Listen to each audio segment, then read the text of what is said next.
Hi,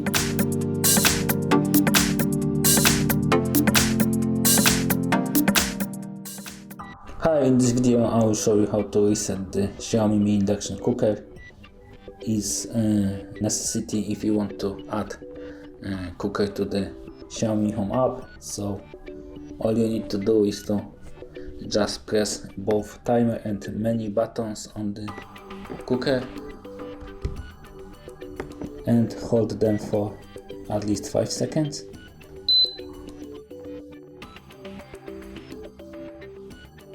If you see the search communicate on the Xiaomi Induction Cooker display, it means it is resetted. Thank you for watching. If you like this video, subscribe to our channel and give us a like.